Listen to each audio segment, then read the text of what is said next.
Welcome, everybody. Good morning, good afternoon, good evening. I believe we're on the same day, though, Sunday. Our last class with Ondy, I can't believe it. I'd love to have more. I'd love to have an extension because it just feels so rich on a Sunday. But this is getting to know your mind. And I can't think of anything today to say. But anyway, I'll turn it over to Ondy. Welcome, everybody. Thank you. Hi, thank you for coming today, our last day together. I don't know what you've got following. This is the first time I've taught for Tupta Norguling, but I'm back in March on Tuesdays. I think it's become your own therapist sessions or something like that. So I look forward to that. I don't even know what I'm going to do yet, but it'll come to me.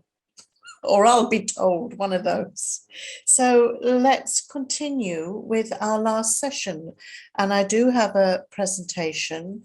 And today, instead of meditation at the end, I've got a really nice dedication of Shanti Devas, which some of you may be aware of, which we can say together. It's very all-inclusive anyway. I have no idea of your backgrounds and your inclinations. So I always teach in as an inclusive way as I can.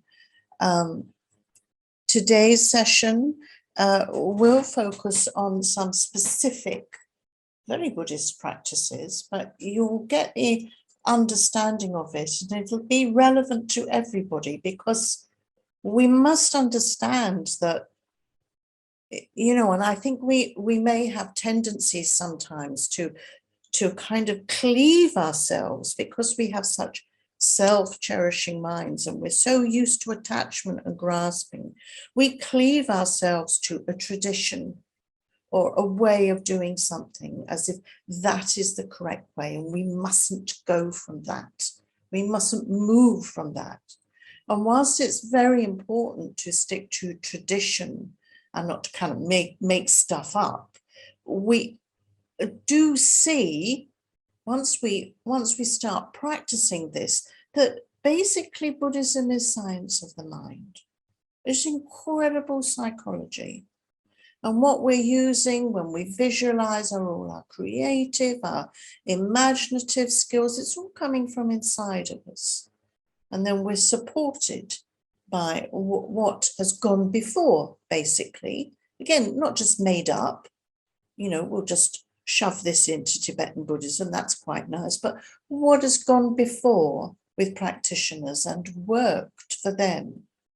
So there's no kind of materialistic concerns here about let's sell Buddhism or let's convert people and then we can have, you know, our own little guru groups. It really is about understanding that we are practicing profound methods for changing our minds, which will help us, which do help us. And if they don't, then we've got to dump it, which do help us in this life.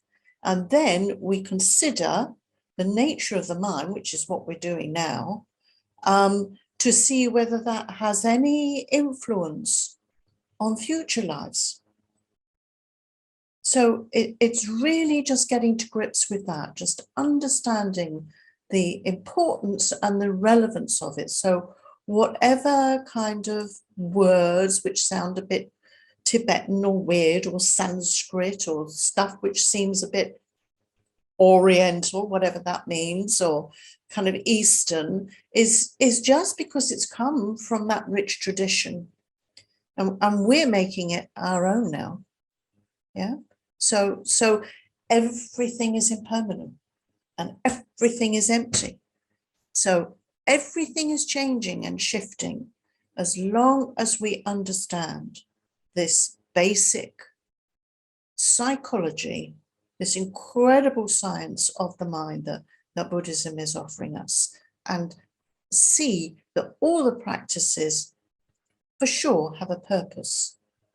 They're changing, they're transforming the way we see things and the way we treat ourselves and others and understand the world around us. And that's what it should be doing. And if it's not doing that, then we're either doing it wrong or we've misunderstood. Yeah. So if it's benefiting you, then you're doing it right. Okay, so that was a little lecture. I didn't know that was coming up.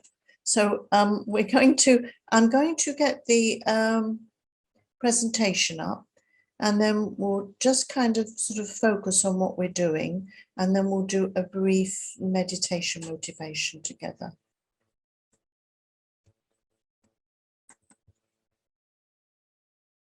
Okay, that seems to have worked.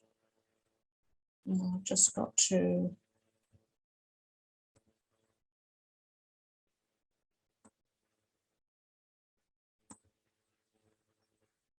Yeah, that's working, isn't it?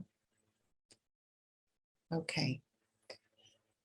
So having focused over the last few weeks on understanding our mind, last week we looked at the obstacles of emotions, because that is really where we're at consciously. We're considering the emotional responses and reactions we have to everything and how to manage them. And emotional intelligence, because it is on that level of really kind of seeing what we're doing in a everyday way, has become something that the world relates to in terms of calling it emotional intelligence. Yeah, that's a very good way of understanding it anyway. So this week, the last aspect of knowing our minds is to recognize what is stopping us. What is stopping us knowing our minds, and what is holding us back in our development, so that, you've really got to know your enemy, haven't you? You've got to know the enemy in order to defeat the enemy. That's a sensible option anyway. I don't think that's how it works in the world, but that's what we understand to be the wise way of doing things. So what we're going to be looking at today are these obstacles, if you like, to enlightenment, the karma that's getting in our way, the way that defilements and delusions just keep coming. The causes of that are ignorance and our grasping. So we're going to take that a bit at a time. So when we do our meditation, I just want you to think of your motivation, where you're at with this, how it's benefited you, what you want out of it, and to really, you're kind of preparing the soil of your mind. You're digging it around a bit so it's fresh. There's space in it, so we can plant some really good seeds there. So just take a few deep breaths and relax into your space, whatever time of day it is. Just think, this is me here now.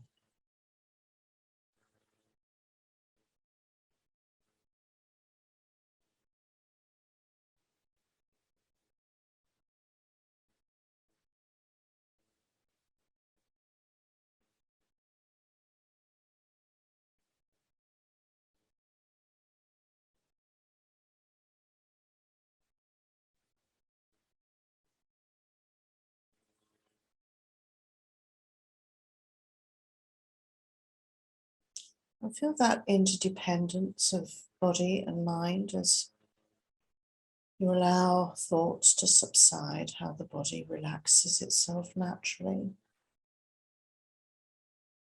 Tensions are released.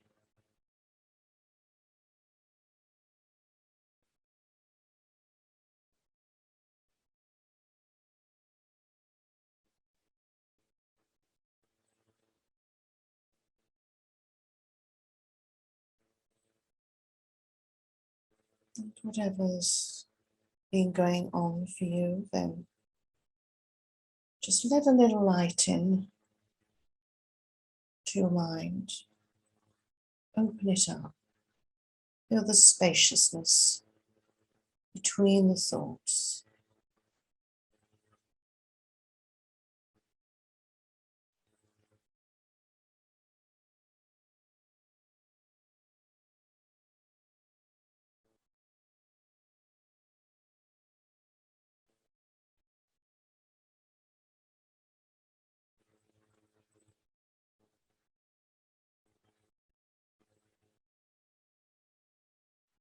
Just recognize that any thoughts coming up are just conceptualizations, gross conceptualizations, nothing wrong with them. They're not gross in an unpleasant way. They're just large and looming. And they're at the front of our minds, and you can just let them go. They're not subtle.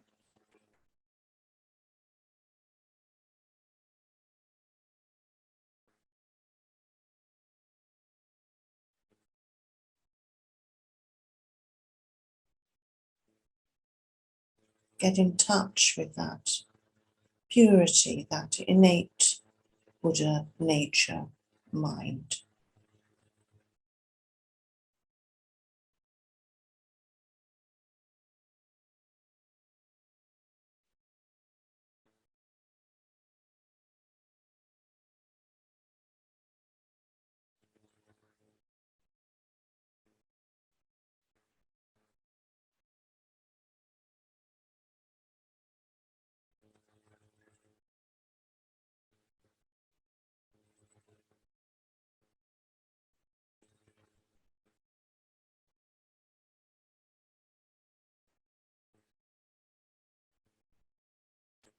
And just think about your motivation. Absolutely essential.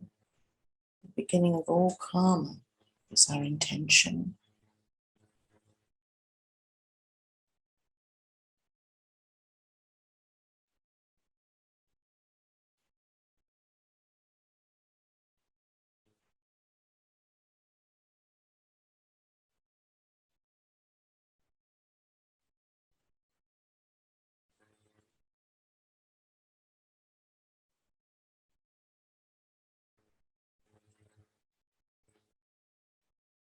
And then a few more breaths.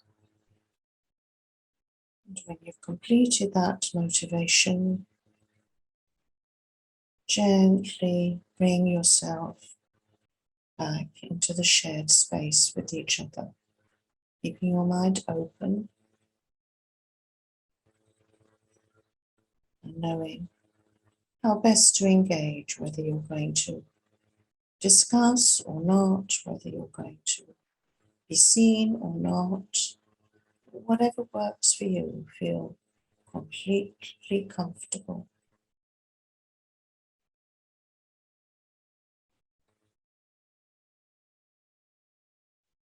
Join us when you're ready.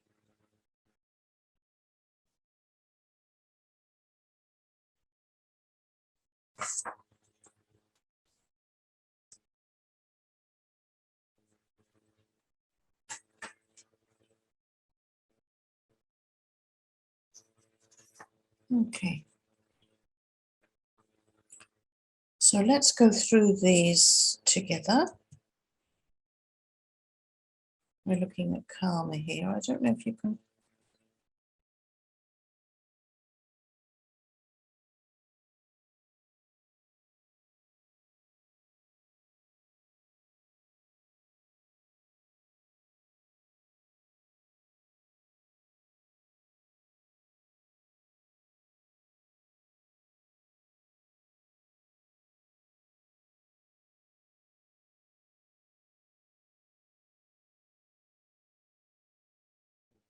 Okay, can you hear me now?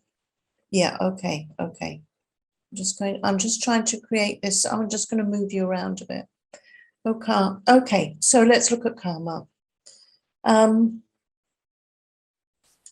So the word is bandied around a lot. I mean, it's absolutely essential to understand karma, to know our minds, because virtually everything that happens to us is a result of karma, the imprints on our consciousness. So is it destiny or fate? These are words that we hear used. And sometimes you might look at your own experiences and the experiences of others and think, it is like destiny. And that's because, according to Lama Zopa, 98%, this is what I heard through Venerable Roger, which was pretty stunning actually, but 98% of what we experience is karma. So that leaves very little room for kind of random stuff. So whatever you do, this explains so much about our experience. And I've been with very experienced Buddhists, and I myself think, you know, I do good, I try to do this, I try to do that, and still crap happens. Yeah, still things go wrong. It seems like whatever I do, it doesn't matter how good I am, I can experience on a day-to-day basis a sort of general peace of mind, but I can't stop karmic actions happening. Yeah. And I think we all suffer from that. And of course, this is the big thing in the world. It's like, why do bad things happen to good people? Yeah. And even though we're practicing Buddhists and we understand the concept of karma, we still get into that little wormhole. When bad things happen, we think, why? What am I doing wrong? I'm trying to be kind to her. I'm doing this. And still this awful thing has happened, whatever it is. So it's really ensuring that our understanding of karma takes into account that this life is a consequence of all the imprints that come with us, everything that we've made and done. So whatever intentions we have to be careful that we're not being colored by what has come before. So it's like a freshening up all the time. This is where mindfulness is so important. It's freshening up. Don't be colored by, oh, I've got this tendency for anger, or I'm a bit paranoid and I always think people are talking about me. Or whatever it is coming forward, we've got to freshen that up, sharpen it up and go, hold it. Guard the mind and go, whatever we're doing is going to create new karma. We cannot affect what has gone before unless we engage in purification practice, more of which we're going to do later. So we'll come to purification later, but it can feel like fate. It can feel like destiny. And so we really have to take care that we understand. Can we do anything about it? Yes, purification practice, yeah, can affect it. It doesn't stop it. And again, that's something I learned not so long ago, really, considering how long I've been practicing. And even some friends of mine will go, well, purification stops it. No, it modifies the effects, It doesn't stop it, yeah, okay.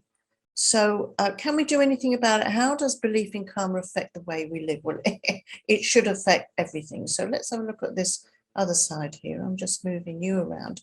I hope you can see all this. Can you see it all? The whole thing? Okay, good. Okay. Right. Let me make sure I've got some. Right. The intimate relationship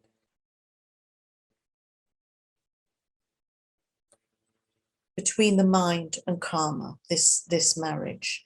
The mind is not body is the fundamental assertion in Buddhism, because all the teachings revolve around the law of karma, or cause and effect, yeah? So without continuum of mind, result could never follow cause. The chain would be broken. So continuum of mind, understanding continuum of mind between different lifetimes is absolutely essential. And the first moment of this life is the result of the last moment of the mind of the Bardo being. And the mind of the Bardo being has an intention to be reborn in that body. Yeah, has the karmic volition to be reborn in that. It's not like it's going, oh, that looks like a nice mother, I'll have that one. There is a karmic meeting. It is like we get the mother we deserve. We get the mother we have created for ourselves, and the father. Okay. So mind at this level is not the conceptual emotional mind. the very subtle mind, the subtle mind that comes in with the bardo being. The core of our, and this subtle mind, the definition is the core of our being that carries all the prerequisites that will ripen in future lives to determine the conditions of our existence and our future happiness and suffering. The core of our being, it's got all the prerequisites, everything it needs, it's carrying with it to create the conditions of our life and our happiness or unhappiness. So when in meditation or when in our daily lives, we remember emptiness, or we look to that spaciousness by learning to focus on the mind free of gross conceptualizations, we can touch that freedom, that spaciousness, that emptiness, and thereby that's what enables us to cut the bonds of karma and afflictions. Because emptiness is the opposing force to ignorance. And ignorance is creating our attachment and feeding the delusions, creating our karma. Okay. And there's a nice little phrase here. Do we want our minds to be shaped by the external environment, or do we want the external environment to be influenced by our minds? So in other words, when we're living our life and thinking about how karma is affecting us, are we going to be, as we are sensory beings, influenced by everything we see, and therefore making decisions based on what we see or hear on the news or see other people doing, or listening to people? Are we going to be shaped by that, or are our minds going to influence what we experience in the external environment? That's tricky, but it makes sense if we think of when bad things happen to us, yeah? So when bad things happen to us, we can be influenced by them, and they're going to affect our minds. Oh, this terrible thing has happened. Oh, it's the end of my life. Oh, he's left me, or you know, I mean, real tragedies. There's terrible tragedies going on.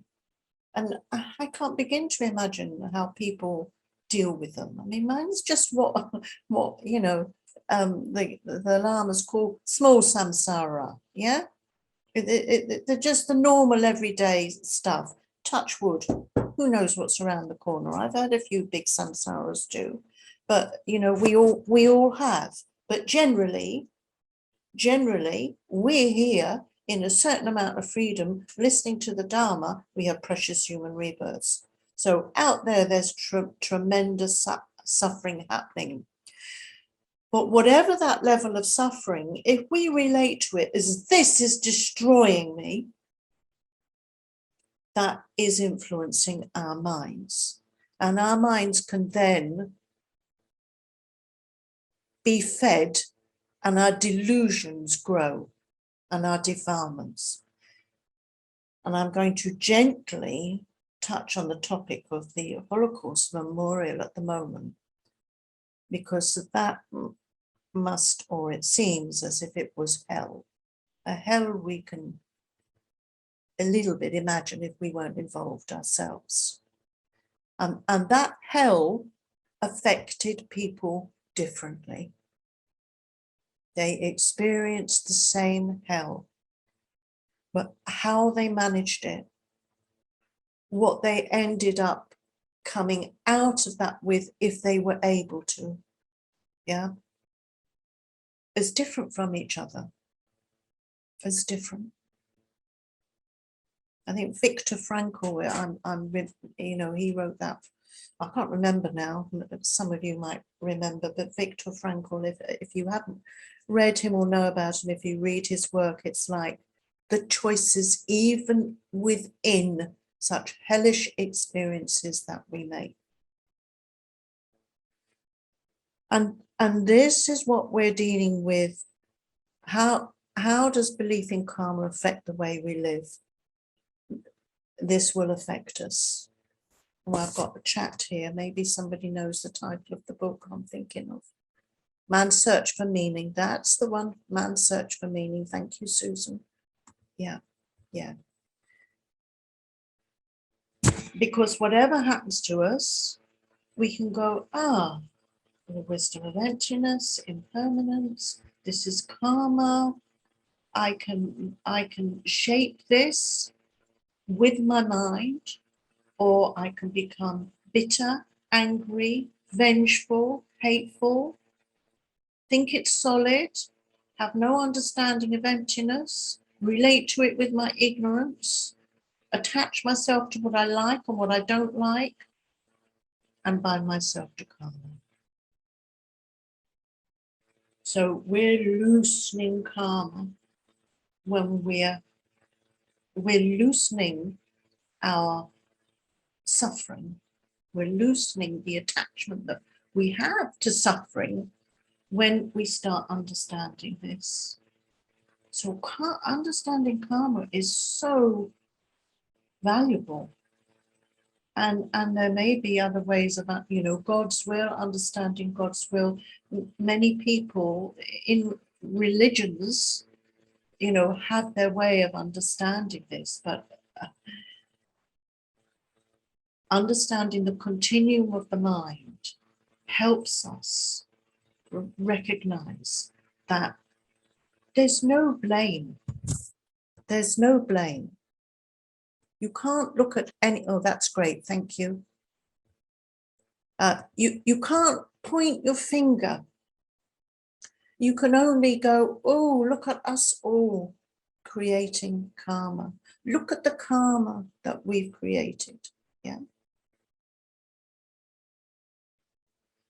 And I think, the situation in Tibet has been a very good example of that. With His Holiness's, the Dalai Lama's attitude and the way he talks about the Chinese, it's terrible, terrible suffering. And there was that wonderful example of His Holiness when he asked the old Lama, many of you will know of this story maybe, but it still gets me, what was his greatest challenge when he was imprisoned by the Chinese and he was being tortured? And he said, losing compassion for the Chinese. Yeah. Ooh. It's kind of amazing, isn't it? To not have, but to recognize that your mind is in danger of losing compassion because you are suffering so much and the beings around you are causing you so much harm. Kind of sends tingles up me, really. I just can't imagine. Anyway, so, blah, blah, blah, blah. Okay, done that a bit. Let's move on. I'm going to put you up in the right corner now.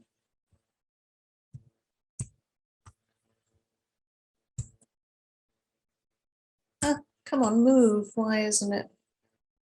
Okay. There we go. Is that the one? Yes, it is. Okay, so I hope you can read that. Shantideva.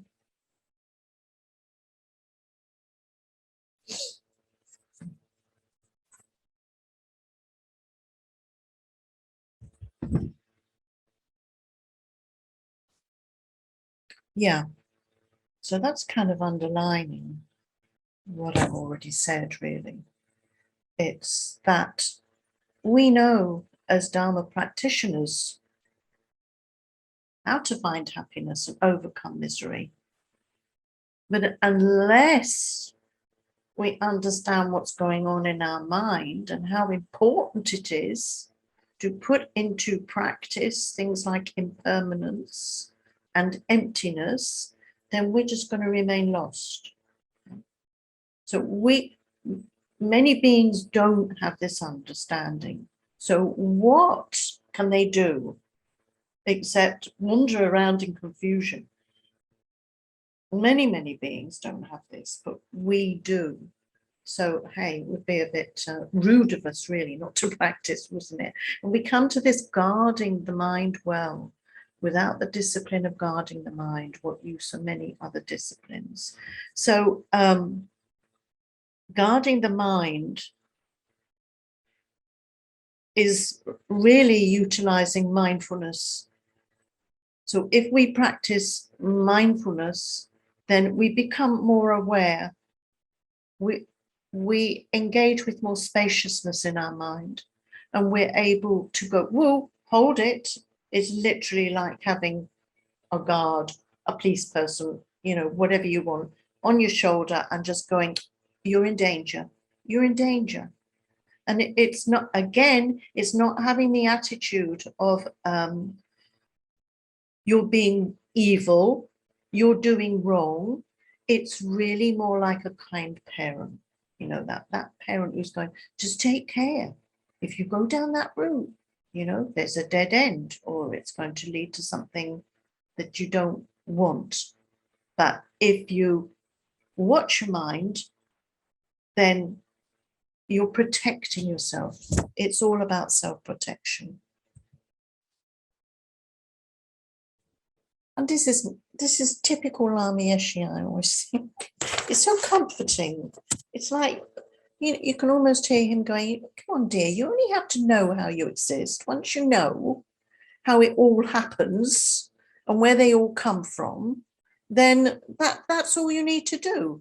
And it's kind of relaxing with the practice, being kind to yourself, know yourself thoroughly. Whenever you come up against an obstacle where you're really holding on to some destructive view, a judgment, something about somebody else that you think, and you're defending, you can feel your ego defending itself. Just very gently go there quietly and just say, are you contributing to this?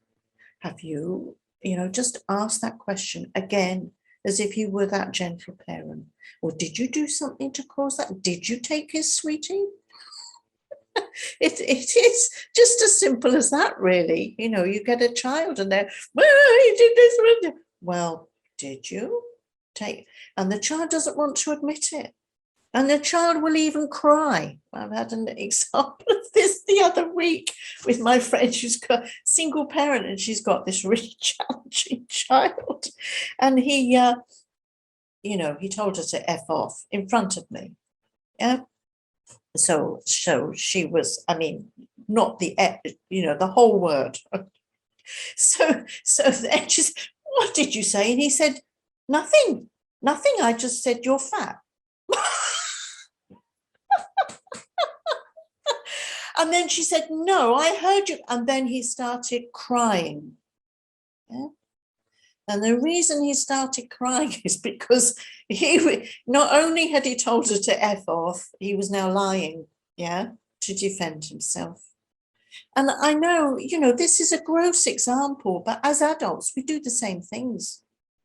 We actually do very similar things in that we lie to ourselves. Well, I had to do that because otherwise, she was being very, well, then he dumped me. And then, of course, that was a bad thing to do. And we just put the blame out there and we cry. And we might actually physically cry. And actually, you could say that, tears isn't always about grief. It's about the ego feeling really, unhappy. Because we've done something wrong, or people didn't understand us, or they got upset with us, and we go away and cry, literally, or inside. It's extreme discomfort. So the advice there, I think, is Lama Yeshe is being very kind, but know your mind thoroughly. And if you feel like crying, or if you feel uncomfortable, you've got all those stirrings of thump, thump, thump, thump, thump in your heart. When you can, go away with that and just kind of go, well, did you? And what did you do? And very gently bring it out of yourself, because, and then once you start doing that, I think it gets easier.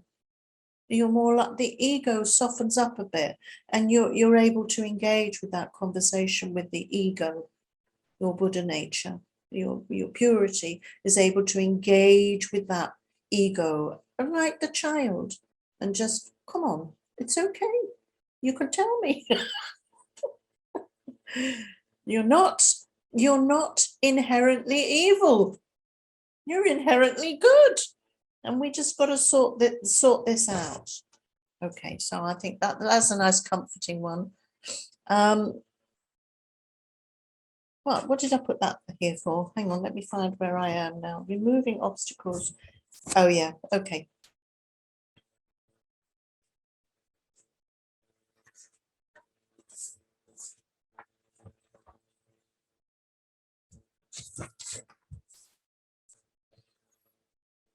Yeah.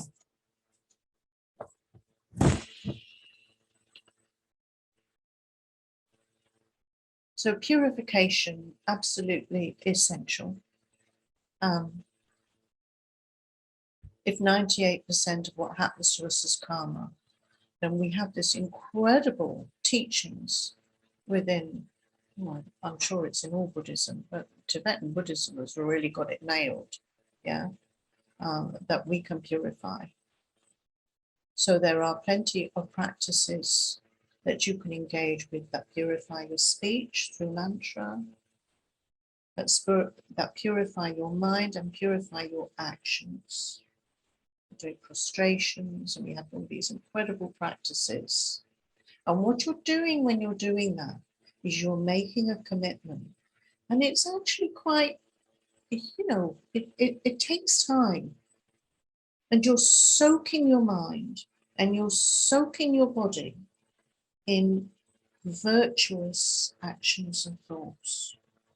So once we understand and accept that we've got all this karmic stuff which is affecting us, and if at some point we are engaging with a teacher who says, maybe you should do purification, or if from our own side we think, I've really done so much stuff, I need to sort it out, then you can engage with purification. So as well as guarding the mind by softening up the ego, getting a bit of objectivity, we can engage with purification practices, of which there are a few. So the ones in Tibetan Buddhism are these: just remembering emptiness. If we're in a situation where we contemplate emptiness, we are purifying our mind. If we are in a situation where we are generating compassion, that is purifying the mind. So even if we have, like, I don't know, a long-standing feud, family feud going on with somebody, and no matter what you do, you just think, I can't deal with this, it always goes down the same pathway, then you might have to, like we were looking at the 6 factors last week, remove yourself from them, but in your mind, you practice compassion. You practice a lot of compassion for that person. And that is purifying, and that is actually creating the cause for you to heal that relationship anyway, at some point, this life or the next. So let's just have a look at the 4 opponent powers. So the 4, I think I've got them on the next one. There we go. So I've got, it's not very good image, but it's the 1,000-armed Chenrezig, and Chenrezig is the Buddha of compassion. There's also the 4-armed Chenrezig, which is more common. But these are the 4 opponent powers, otherwise known in English as the 4 R's: reliance, regret, resolution, and remedy. And it's a very similar path to Vajrasattva practice. first of all, you kind of think, okay, I want to purify this thing. Sometimes regret comes first because we think, oh, I have regret over this. So then you take refuge. Yeah. So although it's commonly known in this, you can twist them around. If you're doing a practice which is set, then you're going to bring to mind all the things that you may have done in this and other lives. But if something happens and you want to purify it, then regret will come first. Yeah, that makes sense, doesn't it? So we take refuge and we think, yeah, we know why we are turning to the Buddha, the Dharma, and the Sangha, because they are offering us the ability to face up to what we've done and to genuinely have regret. And the remedy comes last because the resolution is, okay, I'm not going to do this thing. Maybe it's something like, I don't know, smoking or, drinking too much alcohol or lying, some little tendency you've noticed in yourself. And you just say, well, I'm going to really try not to do it for 2 weeks. Yeah? If you say, I'll never lie again, then you're kind of setting yourself up for failure if that's your tendency. Like with this child, I would never say, if you lie again, that's it. Just try not to lie for the next 2 weeks. You kind of, again, it's just changing a habit. Yeah.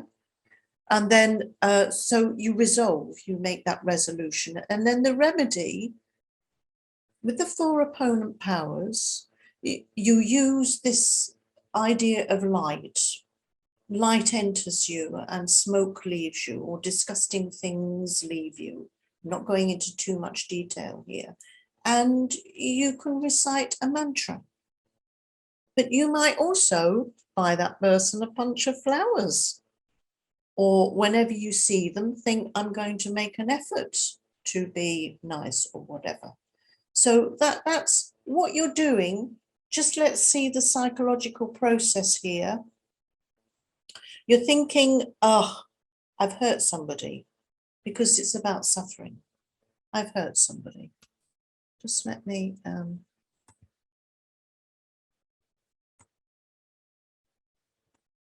okay, I'll just move you around a bit. I've hurt somebody, so okay, I know that's wrong because of Buddha, Dharma, Sangha and the Guru. Yeah, there's your refuge. You're relying on what you have brought to the table through them. I know it's wrong. I will take refuge. I'm going to resolve not to do it again for such a long time, this time, that time, whatever. And then I'm going to do the practice. The important thing here is we don't want regret to turn into guilt. Okay, so guilt is very negative, and guilt won't go away, and we just carry it with us, part of our baggage. I'm a bad person. I did this terrible thing. And then we become more and more depressed and miserable. And then we hold it in our minds. Yeah, very difficult. There's a real subtle difference between the two. Regret means open up the mind, carry on. I'm not doing that again. I've learned. You're allowing yourself to learn. And if Buddhism is anything, it's mind training, it's mind teaching. You're teaching the mind very gradually to change. So that's what the process is doing. You're feeling better. You feel as if you've got rid of all the stuff. You totally regret it and you move on without guilt. Okay.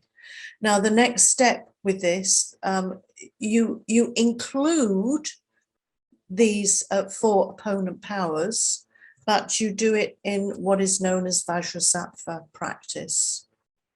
There we have Vajrasattva. And it's obviously, it's a deity practice where instead of using light, you're actually going to visualize the deity. And it follows more or less the same format, but the visualization is very precise. If you're a tantric practitioner, it will have a tantric aspect to it. but you don't need to think about that now. We're just looking at the basics, and there'll be a long mantra, and you recite the mantra. Now, often for the 4 opponent powers, it's nice to recite a Mani Padme Hum. To be honest, a Mani Padme Hum is a good fix whatever situation. If you tread on an ant and you think, oh, a Mani Padme Hum, you know, or you say something, you think, oh, wish I hadn't said that, a Mani Padme Hum. It's a kind of instant purification. And the idea with karma is that the sooner you nip it in the bud, the less likely it is to add to your karmic collection. Yeah. So you get in there quickly. Oh, I've recognized I've done something wrong. Mani Padme Hum, which is that, you know, the jewel in the lotus. With the wisdom of emptiness, I express my compassion. Yeah, I understand. So with Vajrasattva practice, bit more extended. There's a really lovely long mantra, as some of you may know, and you visualize the light coming down into you, and you're either letting it go through your lower parts, through your genitals, through your mouth, or like an instant bulb. But it's this psychological process of feeding your innate Buddha nature, getting rid of the darkness. It's all symbolic, yeah? And bringing in the light. I'm going to make sure I haven't forgotten anything important here because we're at the end of this. So, so here we have this lovely quotation, which kind of completes our little look at the mind with some detail. I'll go through this slowly with you. The nature of the mind, which is all knowing, aware of everything, empty and radiant, is established to be the manifestly radiant and self-originating, pristine cognition. Always has been, always will be, self-originated, not created, pristine, pure knowing, present from the beginning, just like the sky. Well, there you go. That's a meditator for you who's realized emptiness. Yeah, who's realized emptiness. Okay, just let me make sure I've told you everything I wanted to. I made some notes here because this is quite a thorough little bit. Blah, blah, blah. New karma is created in every moment of consciousness because intention, let's talk a little bit about intention, is always present. Just a few more minutes. Due to attachment or aversion to a sense object, our minds act. Then we create potential for positive or negative experiences. So intention, volition, which is one of our skandhas, is actually responsible for all future pleasure or displeasure. We feel something,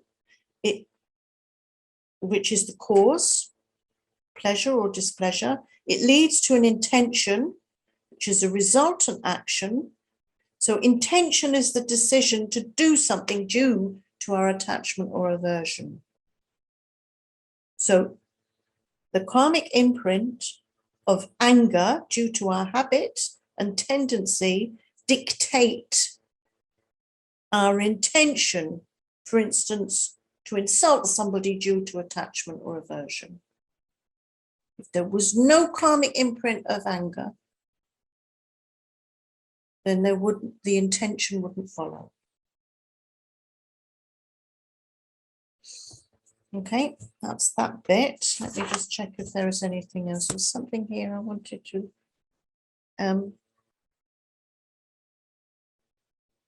This is quite interesting. Karmic imprints trick us all the time. We're virtually, these are kind of notes that I've made, but I I go off on a tangent, so I'm making sure I come back to myself here. We're virtually programmed to mistake things. The greatest is the suffering of change, clinging to things that will inevitably fail us in the future,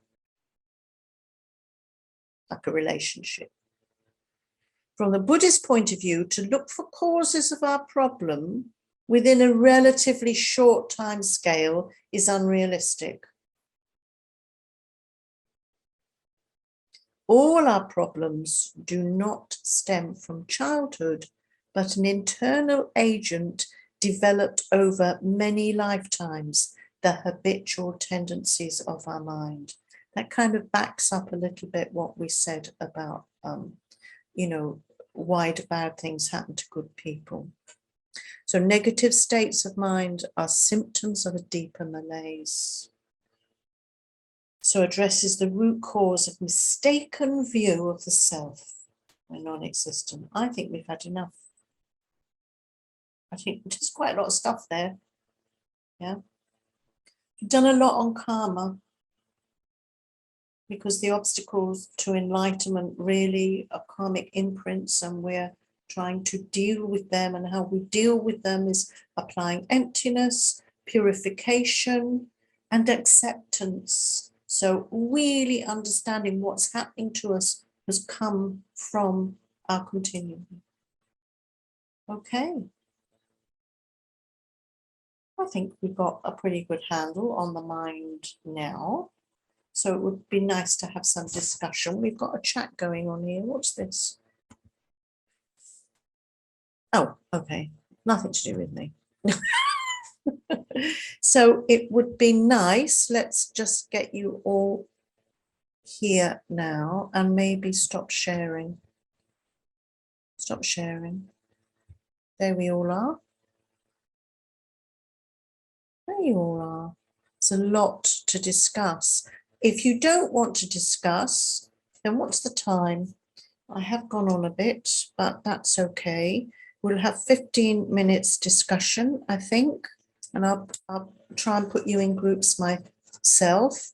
And if you don't want to go in a group, then you can just take yourself away until, what time is it? 5:10, or well, about 6:05, come back. And you'll have to wait a few minutes because I'll set it 15 minutes on here. So the discussion is really looking at, is belief in rebirth and karma essential to knowing our minds and changing the way we live? Which will, you know, that would be kind of interesting because a lot of people don't believe in rebirth and karma. Is it essential to knowing our minds and changing the way we live? So, okay. Can we hear sort of like a spokesperson from each group? Anybody in particular want to express the discussion, not just something you want to say, but what you discussed, and any questions arising out of that, or any observations? So what about group one? Do you know if you were group one? Yeah? I don't know. Anybody? Okay, anybody? Speak to me. I'm going to look at somebody who's engaging. Barbara, you look quite happy. Barbara, what group were you in? Do you want to unmute yourself and be a spokesperson? There you go. I'm actually not, I don't know which group I was in. Doesn't matter. What number it was. It was really, I felt a very good discussion. Great. And I'm just trying to hit on some of the high points or some of the highlights. I think as a group, and I guess I'm speaking for other people, we do think that karma, for us, karma and rebirth are important for our minds. Yeah. It sets us in a direction. Yeah, okay. And did anything come up in terms of contrasting it with people who don't have a belief in karma and rebirth? how I it's did. I did. I told okay, Danny. before I was ordained. I took my vows about 10 years ago, but I didn't follow the precepts very well. And it's only when I started really believing in the law of cause and effect of my actions that I started to gain respect for the ethics. And once I started with the ethics, then that combined with compassion came along. Compassion wasn't there either. But karma scared me. You know, like, oh, no, I don't want the next one to be, you know, I want to prepare this time for a good one next time. Yeah, okay, thank you. That's a very clear explanation. The connection, the obvious connection with ethics. And I think you're pointing out also here, Danny, is that, you know, if you look at the lamb rim, it all feeds each other. They're wonderful on their own, but when you go, oh, and this feeds into this, and this and refuge feeds into that, and ethics is there, and the emotions, and they're all kind of bouncing off one another. So when you do have all those teachings, karma makes much more sense. Yeah. Great. Anybody else? Let's just leave it open. Forget the group thing. That's not working. Am I going to pick on anybody? Anne? Well, we What? didn't, No, we no. didn't, in our group, we were very agnostic about rebirth. Right. Okay, great. However, we did not find that interfered with our appreciation of karma, Okay. that we see it daily in our lives and we see it in this life. And, you know, and also, my thing is negative emotions feel physically very bad. Yes. So when something arises and it's a negative emotion, there's a reaction in the body. And paying attention to that for me is really important. And that's here and now. I don't know about reincarnation.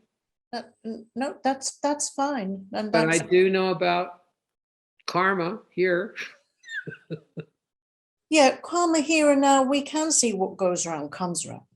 Yeah. You know, we can see that. And the older we get, we can see it not only in our lives, but in what's happening in the world around us. So how does that affect the whole continuum of the mind?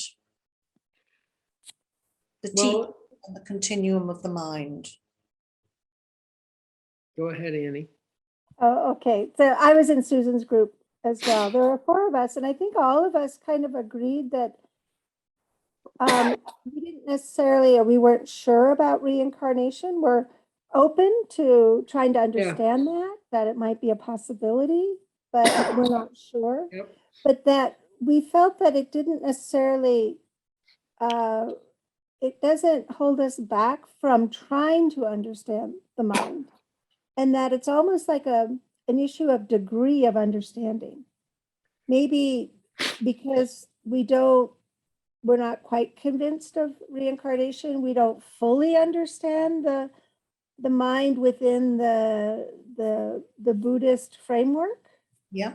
Or the Vajrayana framework, but we can definitely try. It doesn't prevent us from trying to understand that. Did I get that right, Nancy and James, Susan? And I think what you're pointing to is the openness. Yeah. It's the openness of the mind. And I would say that if you have a point of view that is colored perhaps by fundamentalist religious beliefs, that the mind will close in order to defend those beliefs. Yeah.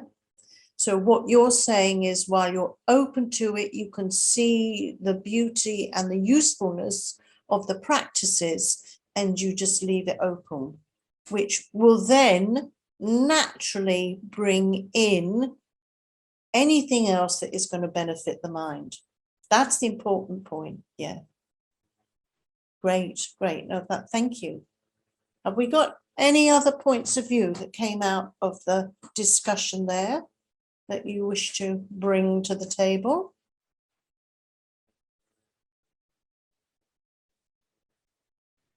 Okay. Leah, you're muted. You're muted. I'm not now. Yeah. I just wanted to say my husband, Oh, we spent a lot of time with Geshe-la. He stayed with us for a few years. And my husband used to, my husband used to tweak him a lot. He would say, because he was a Zen practitioner, and he would say that Tibetan Buddhism is mental hygiene. That was his term for our practices. You're practicing mental hygiene. And I'm like, okay, mental hygiene.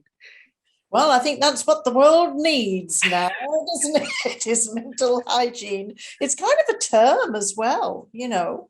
I mean, there's so much. I don't know about where all you are, but maybe Anna will agree with me that if you're in the UK, you know, or there's a big focus. I mean, I just got through the door the other day a little pamphlet about mental hygiene, which is from our county council. And it's like, are you depressed? Have you tried this mindfulness? And I'm thinking, wow, look at this coming through in little sort of a bit superficial, but little. Yeah. And there was one called Chill Panda, and my granddaughter, who is 11, she's well into pandas. So and she has some anxiety and stuff. And we had a look this together. I had a look at this together. It was very simple, but it was lovely little games you could play and things to do with your family. And they'd created Poga, which was panda yoga. So you could do Poga together, you know, stuff. And this was recommended through this little pamphlet that came through from County Council. So mental hygiene is the word, is the term right now. What would the Zen practitioners do then? They kind of surpass all that and just go into the. I don't know. They I do know. That's what I was ordained in at San Francisco Zen Center. okay. It's a lot of seated meditation without any concentration on the channels of the winds. It's a very stark practice. It leads to the same place eventually, but yeah. Personally, I think through sort of understanding some of the different practices, I love the way that the Theravadan practice of mindfulness has really started to integrate, and the Lama's taking it on and bringing it up front as well. I think that's been incredibly useful for our busy minds. But I think the whole kind of Gelugpa, this is just me personally here, Gelugpa approach of study and understanding all this stuff that very much suits our minds, because that's what we do in school, is we study, you know, we get to know a topic. So I think the Tibetan approach is particularly good for lay people, because we're not necessarily going to do a lot of sitting because we're working and raising families. Yeah. Anyway, that's just my opinion. So does anybody have anything else to say or have any questions remain? Anna. Leah, did you want to ask Sorry, something? Leah, you were going to speak. Sorry, Alexis, you're right. Oh, I was just going to say, I think everyone in our group felt that we can make a difference in our lives. We felt an empowerment. Great. Oh, perfect. Thank you. We should finish on that. It's Can like, I just add one thing, Andy? Just one thing from our group was we all agreed that we own our karma. We've created our karma. You know, it can be something useful. You know, I've created groups and contacts out of my experiences to help the next person. And, I fully appreciate I own my karma. And these poor people, they're playing our karma out for us. They don't know. They're just playing out our karma. And they've got their karma to come. conjoined, isn't it? It's all conjoined. Yeah. I mean, it's not like there's a karmic debt to a particular person, but we're all kind of crashing in there with our karma, you know, and then you've got the whole collective karma going on, your country or your community, or whether, you know, you suffer in when the volcano erupts or whether you don't, whether you survive. I mean, it's so random, and you do hear the most amazing stories of, you know, everybody goes except one. They did not have the karma. I've heard Lama Zopa teach this, give these incredible stories of how this happened and that happened. And if you have not got the karma to fall out of an aeroplane and die, you will not die. And this is what, when you talk about karma to people who don't have another life belief or believe in karma, they just laugh. Because of course, if you're going to drop out of an aeroplane, you're going to die. And it's just chance if you don't. Yeah? So don't, see that you have to have created the karma. This is a real sticky one. Yeah. Okay, thank you. Anybody else? I guess it's the difference between having sight and not having sight. Understanding karma is having vision. Not understanding karma is like being blind. Yeah. I think. Maybe. Inner vision. Yeah, inner vision. Yeah. No mud, no lotus. Thank you. Yeah, we're inner beings. I mean, when you become a Dharma practitioner, that is the term we start to use, is that we're now inner beings. And it goes back to that idea of, are you influenced by the external world? Are you an outer being? Which the majority of us are, until we take responsibility and become an inner being. Yeah. Nice term. Well, is there anything else? Because it would be lovely to do this dedication with you now. Okay, we're all ready for it. I'm going to bring it up on screen and get you into the frame of mind. And if you don't mind, I'm just going to turn off my dinner because I can hear it burning. I must not hear it, smell it. You have a look at that while I turn off my dinner.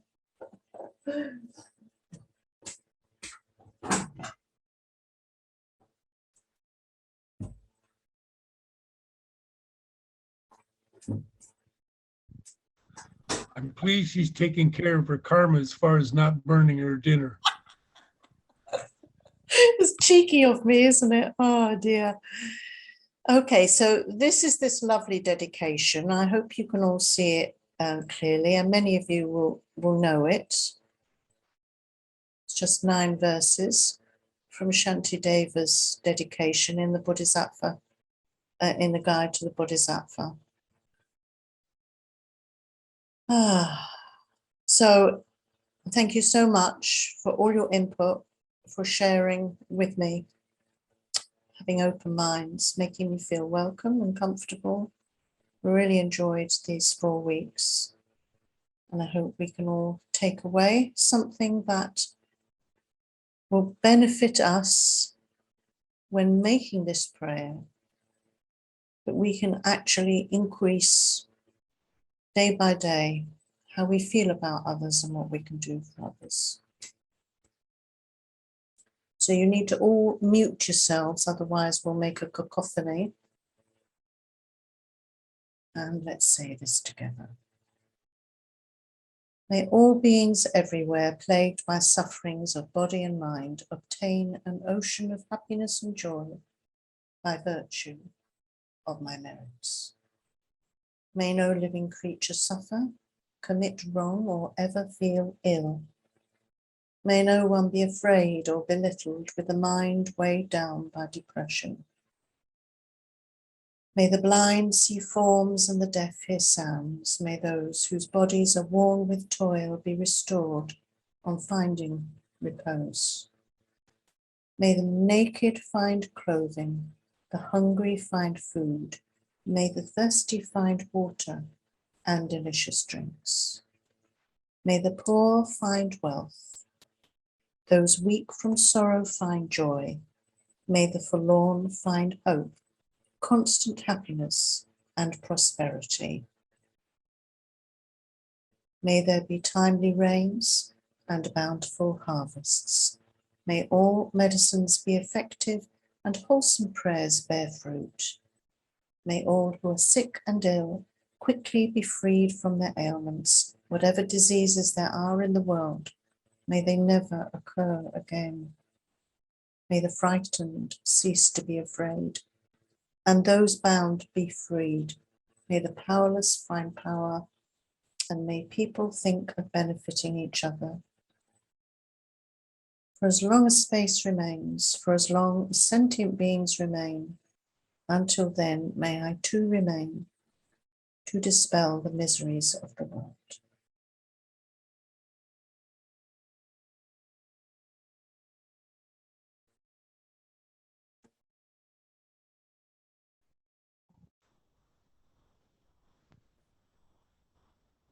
Thank you so much. Thank you, Alexis, and where's she gone? Nancy, for helping host this, and all of you for being such lovely students and Dharma sharers. Hope to see you again.